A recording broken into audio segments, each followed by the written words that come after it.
ചെടിച്ചട്ടികളിൽ വളരുന്ന രണ്ട് ചെടികളിലായിട്ട് ധാരാളം അച്ചിങ്ങാപ്പയറുണ്ടാവുമെന്ന് ഇന്നലെ ഞാൻ പോസ്റ്റ് ചെയ്തിരുന്നു.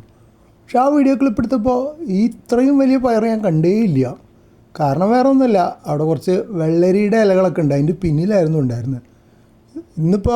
ഇന്നലെ കണ്ട പയറുകളിൽ കുറച്ചെണ്ണം പറിച്ച് ഉപ്പേരിക്ക് എടുക്കാൻ വേണ്ടിയിട്ട് വന്നതാണ്. ഇതൊക്കെ ഏകദേശം ഉപ്പേരിക്ക് എടുക്കാൻ പാകമായതാണെന്ന് വിചാരിച്ച് ഇന്നലെ കണ്ടുവച്ചതാണ്. ഇന്ന് രാവിലെ വന്നിട്ട് പറിക്കാതെ ഇതങ്ങ് കുറച്ച് വിട്ടിട്ടായതുകൊണ്ട് നീളമുണ്ടെങ്കിൽ അത്ര മനസ്സിലാവില്ല, കണ്ടാൽ ചെറുതാണെന്ന് തോന്നുക.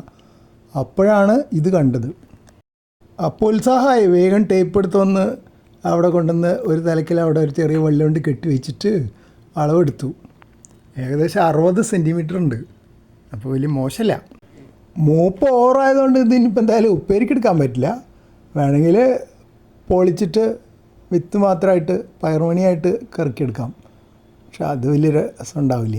അപ്പോൾ അതുകൊണ്ട് ഞാൻ എന്ത് ചെയ്തു, ഇതിന് വിത്തിലിരിക്കട്ടെ, കുറേ വിത്തുണ്ടാവും.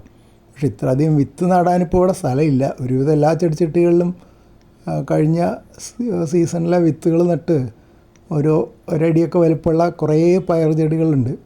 ഒക്കെ വള്ളി നീട്ടി തുടങ്ങിയതാണ്.